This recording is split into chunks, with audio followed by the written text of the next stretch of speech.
Hello and welcome. We've got ourselves some sanding to do, so it's time to get all protected up. And it's like 90 degrees out, so it makes it even better. All right, so the last time I was up here, we removed everything to be able to put this G10 in to sort of spread the load of those carriage bolts and not rot the wood out. And when we moved and pulled all this out, then I decided I would go ahead and strip all of the teak out of the cockpit, which I did, and then I laid down some glass, hence the big drips and all that sort of stuff, missing the trim. So I ran out of time. The weather window closed on me, and so it's still looking pretty darn rough. So what I want to do is I'm going to sand all this down and ferret all out. I got some west systems and stuff like that, and essentially try and make it look perfect. Then I'm going to go ahead and sand all this area down here as well, and paint. Ideally, we're gonna walk out of here with a nice, beautiful white paint job. And then all I have to do is order up some yellow, and we'll be good. All right, well, it doesn't look pretty right now, that's for sure. But you're gonna be able to sand it tomorrow morning, or maybe later on today. And yeah, it's gonna be multiple, spread it, sand it, look for the inconsistencies, sand it again, spread some more, sand it again. Probably have to do 3 rounds at least to get it to a point where I want to get it. And then to get that, we can paint it, and I want to get some wood trim for the inside here. I don't know how that's going to work, but we'll figure it out. It's freaking so hot. Dripping. Man, this has been brutal in this heat. Can barely get this tie back off. Holy cow, completely saturated with sweat. But it's starting to look good. We've got smoothing out, and yeah, hopefully we'll get all this done up. Looking pretty good. Oh man, it's one of those tricky things though. When the paint finally goes on, you'll see every imperfection. But I think what I'm gonna do is sand it a little bit more, and then do a little hand sanding around the corners and all the edges and stuff like that, just to smooth those out. And then probably put down another coat of some west systems on any of the lumps and things like that I see. I'll use a marker, essentially, to go around, and when I feel a little bump, I'll just hit it with the marker, and then that way I'll kind of know where everything is. But yeah, it's going good. I don't know. Sometimes it's overwhelming with these projects. You're like, holy cow, how am I going to ever finish all this stuff? But you take it one step at a time, and it's good. I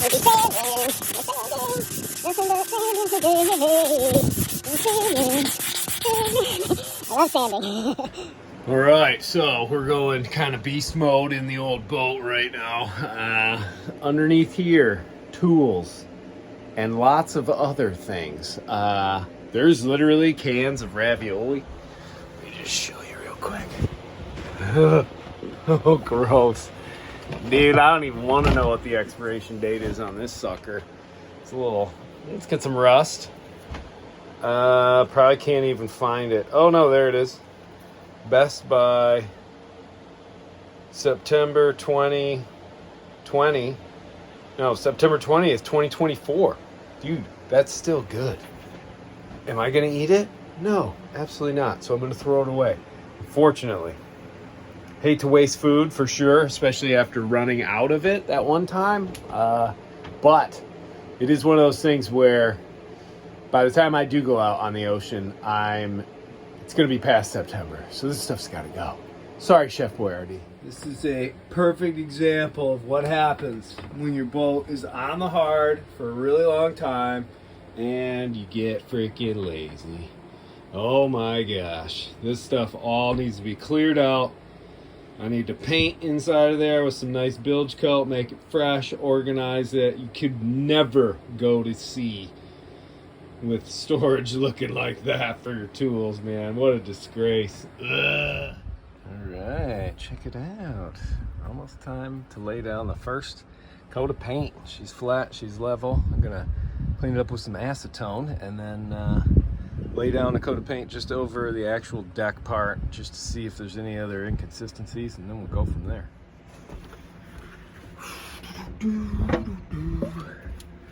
Get the old acetone out.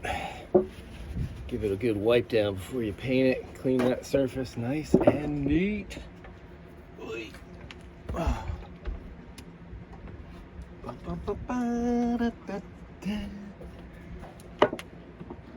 Initially, it's going to take to cover up all the purple. It's probably going to be like 3 coats at least. So the first one, I just want to lay down some white, mostly just show me where I screwed up and what I missed, and then we'll go from there.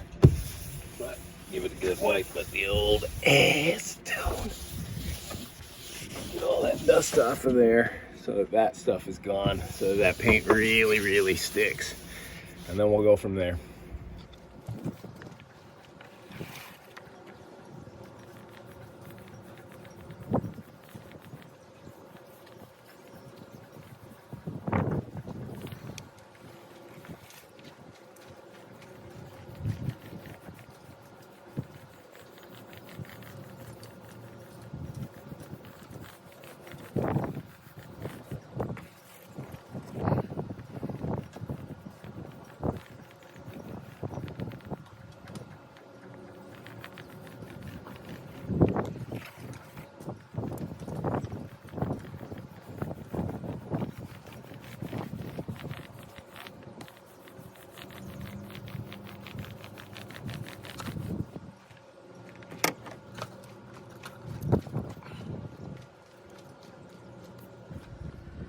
Look at this weapon.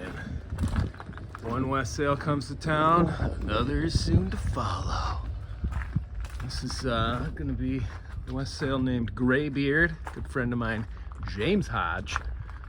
It's aboard. We're gonna go out to lunch, but I figured I'd show you what he's doing. He's stripping the entire thing down. He had a bunch of blistering underneath the barrier coat. Luckily it didn't go into the glass because the West Sail is an absolute weapon. Look at that. It's so freaking thick. Unbelievable. Big project for sure, but he's getting there, chipping away, getting all of it off of there, and gonna start fresh. That will give him secure, non-leaky bum for many decades. All right, not bad. Up there in purple and weird. So that's the base coat, and essentially we will find any little inconsistencies, give them a little sand, prep inside of the footwell, all that, make sure that's perfect, get that all taped off down there, do all the bulwarks, and we're going to basically do this project all the way up to the scupper area, and then that's where we'll stop, because I'm not going to do the full repaint of the yellow deck until I get back here in September, because I don't want to paint it just for it to bake in the sun. Hey everybody, thanks so much for watching yet another one of my updates. I'm going to just do a bunch of these while I'm here. The next thing is to dive into the engine room. It's looking rusty, it's looking bad, and I need an oil change, all that sort of stuff. So get into that. But again, if you watched all the way, thanks for all the support, everybody. It's been huge. Things are growing enough where I almost might be able to do this Mighty Sparrow sailing into Oblivion thing full time. It's been amazing, the support and all that. I really appreciate it. So thanks, and yeah, like, share, subscribe, whatever, if you can. It'd be great. Let's keep this thing growing, and I'll just keep making these clips. All right, take care. Thanks for watching.